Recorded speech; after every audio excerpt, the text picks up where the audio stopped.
Assalamualaikum Habib. Bagaimana pendapat Habib menikah dengan yang berbeda organisasi?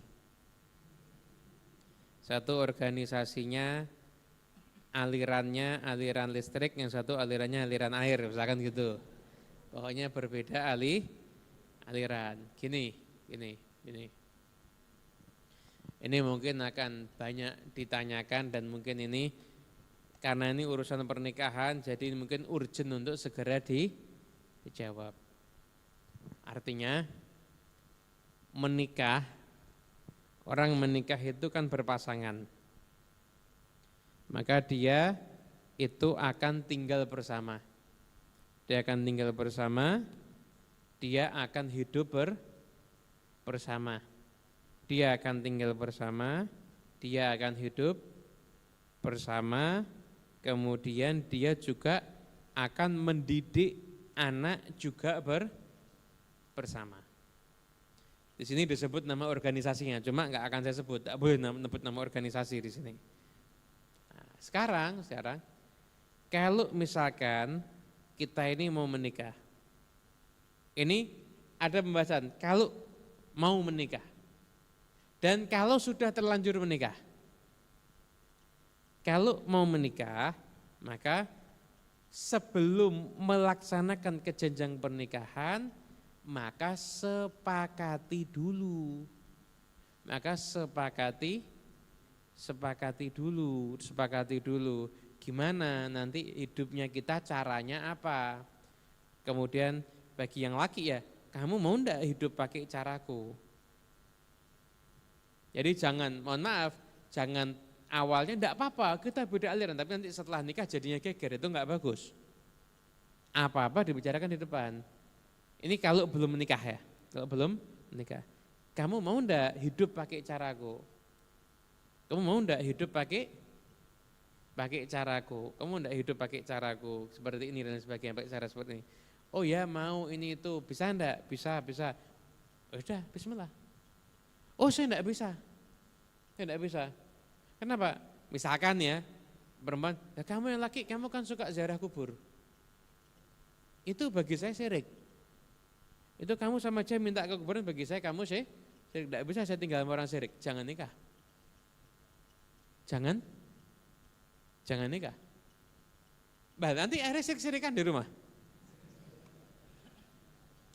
Jangan nikah. Kalau sudah mau menikah. Kalau sudah terlanjur menikah gimana? Kalau sudah terlanjur menikah, jangan sampai berpisah karena urusan ini. Jangan sampai berpisah karena urusan ini. Tapi bagaimana dicari titik temu antara pasangan suami dan istri. Misalkan. Tentu mau tidak mau, imam rumah tangga itu suami. Imam yang rumah tangga itu suami. Sehebat apapun ibadah seorang wanita, kalau dalam muamalahnya dengan suaminya dia enggak baik, maka ibadahnya semuanya nilainya sia-sia. Karena bagi wanita ridho terpenting itu setelah Allah dan Rasulnya itu ridhonya suami. Itu mutlak. Jadi kalau Anda dengar ada ustadz tidak seperti ini bicaranya atau ustadzah beda-beda, itu keliru.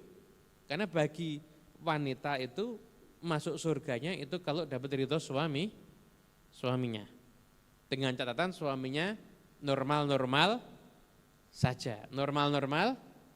Bahkan puasa sunnah itu mulia apa enggak? Puasa sunnah istri harus izin sama suami. Kenapa? Takut kalau suami ada hajat kepengin sama istrinya. Paham maksudnya ya? Usah dicetakkan ya. Ada hajat kepengin sama istrinya. Itu istri antara puasa sunnah dengan melayani suami, lebih afdal melayani suami. Anda mau cari di kitab agama, model manapun juga, tetap itu jawabannya. Mazhab apapun juga, tetap itu jawabannya. Jadi ketika seorang itu sudah menikah, maka suami punya kewajiban memberikan nafkah zahir, memberikan nafkah batin, tapi istri punya kewajiban untuk siap sedia melayani suaminya. Kalau istrinya sakit, uzur. Kalau istrinya menstruasi, uzur. Sekarang maaf, kalau lagi ndak mood, bukan uzur. Itu bukan uzur. Gimana caranya dipaksa moodnya agar kamu punya mood untuk menggembirakan suami kamu, itu yang paling afdal. Baik, di sini bisa dipahami? Jelas ya? Nah, terkait dengan organisasi gimana? Ya sudah, yang namanya ajaran Ahlus Sunnah wal Jamaah. Ajaran Ahlus Sunnah wal Jamaah. Karena tingkat pemahaman ini beda organisasi ini, kadang-kadang memang organisasi ini kadang-kadang pemahamannya macam-macam. Pemahamannya macam-macam. Misalkan kamu seorang suami dan kamu akidahmu Ahlus Sunnah wal Jamaah. Akidahmu Ahlus Sunnah wal Jamaah. Kemudian istrinya tanya, kok maulid kenapa? Suami bisa enggak menjelaskan? Bisa enggak suami untuk menjelaskan? Kalau suaminya bisa untuk menjelaskan, maka suami menjelaskan. Silahkan suaminya itu untuk menjelaskan.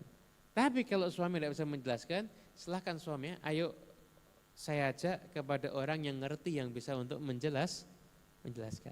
Jadi kalau memang suami itu menjadi imam dalam rumah tangga, ketika istri bertanya amalanmu itu dalilnya mana, maka seorang suami itu harus bisa menjelaskan. Kenapa? Sebagai perwujud pertanggungjawaban bahwasanya suami adalah seorang imam, sehingga apa yang dia lakukan maka dia bisa mempertanggungjawabkan. Walaupun kalau dia tidak bisa menjelaskan, dia bisa ngajak istrinya kepada orang yang bisa menjelaskan. Cari orang yang pinter, yang jadi orang seadanya nanti. Cari orang yang pinter. Jadi kalau seadanya tanyai macam-macam, dia bisa jawab. Anda sekarang Anda harus belajar lagi. Anda harus pelajari lagi tentang akidah Ahlus Sunnah wal Jamaah. Bahkan saya yang tidak tahu hukum ini, tanyakan, tidak ada masalah. Tidak ada masalah. Kalau sudah terlanjur menikah, jangan berpisah karena beda organisasi. Kenapa? Apalagi sudah ada anak, mungkin ada anak 2, anak 3, anak 4, sudah tua-tua kok beda organisasi, kemudian pisah. Yang suami jangan, kamu harus ikut saya, kalau ikut saya kamu saya ceraikan, jangan maksa. Yang istri juga sekalipun beda sama suami, jangan su'ul adab. Tapi ayo dua-duanya suami dan istri sama-sama belajar. Nanti insya Allah biar Allah Ta'ala diberikan jalan untuk bisa mendapatkan akidah, jalan yang benar, belajar dan doa sama-sama. Jadi jangan berpisah kalau sudah terlanjur menikah. Wallahu a'lam bishawab. Cukup.